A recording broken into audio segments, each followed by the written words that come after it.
અત્રે ઉપસ્થિत સર્વેને મારા વંદન। આજે હું માતૃપ્રેમ વિશે તમને થોડું કહેવા માંગીશ, તે આપ સૌ શાંતિથી સાંભળશો। उसको नहीं देखा हमने इसकी ज़रूरत क्या है हमें, उसको नहीं देखा हमने इसकी ज़रूरत क्या है हमें, हे माँ तेरी सूरत से आगे भगवान की मूरत क्या है। जननीनी जोड़ सखी नहीं जड़े रे लोल। माँ शब्द केवो सुंदर है नहीं। दुखમાં સાથ આપે તો માँ, સુખમાં સાથ આપે તો પણ માँ। ઈશ્વરે પૃથ્વી પર પ્રેમની રચના કરવાનું ચાહ્યું હશે ને, તો સૌપ્રથમ માના પ્રેમની રચના કરી હશે। माँ खूब वेदना वेठीने बाळकने जन्म आपे छे अने तेने उछेरे छे। माँ कोई काम करती होय अने बाळक रडतुं होय त्यारे माँ पोतानुं काम पण अधूरुं मूकीने बाळकने चूप करावे छे। बाळक ज्यारे पथारी भीनी करे छे त्यारे पोते भीनी पथारीमां सूवे छे अने बाळकने सूकी पथारीमां सुवडावे छे। ते बाळकने नवडावे छे, कपड़ा पहेरावे छे अने तेनी सार संभाळ राखे छे। माँ ज्यारे बाळकने पहेलीवार स्कूलमां मूकवा जाय छे त्यारे तेने खूब चिंता होय छे के मारा बाळकने कंई थई ना जाय। बस एक शिक्षकना भरोसे ज त्यां मूकी जाय छे। ते वहेली सवारे उठीने बाळक माटे नास्तो बनावे छे के मारुं बाळक भूखुं न रही जाय। बाळक ज्यारे जरूरियात वगरनी वस्तु मांगवानी जीद करे छे त्यारे तेने प्रेमथी समजावे छे। गोळ विना मोळो कंसार, मां विना सूनो संसार। आपणी पासे आपणी मां छे ने साहेब, तो आपणे आपणी मांनी कदर करवी जोईए। जेनी पासे मां नथी ने तेने जईने पूछो, ते मांनी ममताथी वंचित रही जाय छे। तेने मांनो प्रेम नथी मळतो, तेने मांनी साची किंमत समजाय छे। माता पिताना आशीर्वाद। આપણે સવારે ઉઠીને માતા પિતાને પગે લાગવું જોઈએ। તેમને પગે લાગવાથી તેમના સારા ગુણોનો આપણામાં સિંચન થશે અને સવારમાં ભગવાનનું દર્શન પણ થઈ જશે। માતા પિતા એ આપણા સૌથી પહેલા ભગવાન છે, જે આપણું પાલન પોષણ કરી આપણું પેટ ભરે છે। જ્યારે માતા પિતાની પરિસ્થિતિ નથી હોતી ત્યારે તે પોતાના પેટે પાટા બાંધીને મહેનત કરી બાળકને ભણાવે છે અને તેનું પાલન પોષણ કરે છે। તેમનું એક જ સપનું હોય છે કે મારું બાળક હંમેશા ખુશ રહે। આવી ઘડપણમાં માતા પિતાને જ્યારે પુત્ર તરફથી માને બદલે અપમાન અને પ્રેમના બદલે તિરસ્કાર મળતો હોય ત્યારે તેમનું હૈયું કેવી વેદના અનુભવતું હશે। અત્યારની જનરેશનમાં મોટે ભાગે દીકરા કે દીકરી પોતાના માતા પિતાની કદર નથી કરતા, તેમની વેદના નથી સમજતા।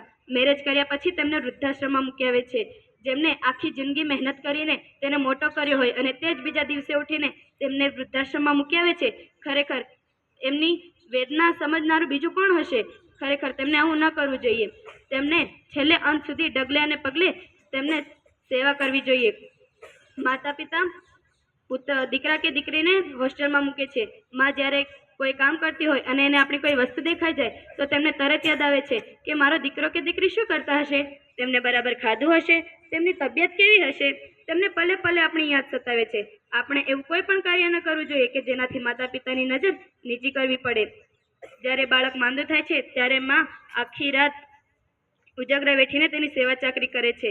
બાળક મોટું થઈ જાય ને તો પણ માને પોતાનાથી રેડું મૂકતા જીવ નથી ચાલતો। 2019-20માં જ્યારે કોરોના આવ્યો હતો ત્યારે બાળકોનું ભણવાનું બંધ થઈ ગયું હતું, ત્યારે પણ માતા પાછળ નથી કરતી। તે પોતાનું કામ પૂરું કરીને બાળકને ભણાવતી હતી। આથી જ કહેવાયું છે કે એક સંસ્કારી માતા 100 શિક્ષકોની ગરજ સરે છે।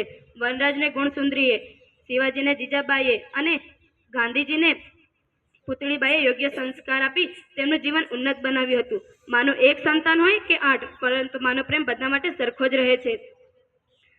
માતૃપ્રેમ માત્ર મનુષ્ય જાતિમાં જોવા મળે છે એવું નથી, પશુઓ અને પંખીઓ પણ પોતાના બચ્ચાઓને ચાહે છે। પંખીઓ બહારથી દાણા લાવીને પોતાના બચ્ચાને ચાંચમાં દાણા મૂકીને તેમને ખવડાવે છે।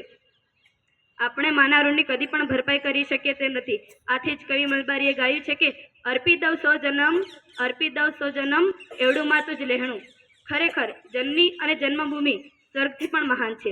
અંતે હું મા માટે એટલું જ કહીશ કે જિંદગી જેની રસોડામાં અડધી વહી ગઈ, બધાનું ભાણું સાચવવામાં એ કેવી થઈ ગઈ, ખબર નહીં ક્યારે માં એકલી પડી ગઈ। બાળકોને ઉછેરવામાં એ એવી પડી ગઈ, ખબર નહીં ક્યારે એના ચહેરામાં કરચલી થઈ ગઈ, ખબર નહીં ક્યારે માં ઘરડી થઈ ગઈ। વ્યવહારને સાચવવામાં એ તેવી વ્યસ્ત થઈ ગઈ, ખબર નહીં ક્યારે એના વાળની લટ સફેદ થઈ ગઈ। આજે એના સ્થાને આવીને ઊભા રહી ગયા ત્યારે માની સાચી કિંમત ખબર થઈ ગઈ સાહેબ, ત્યારે માની સાચી કિંમત ખબર થઈ ગઈ। અસ્તુ, જય હિન્દ।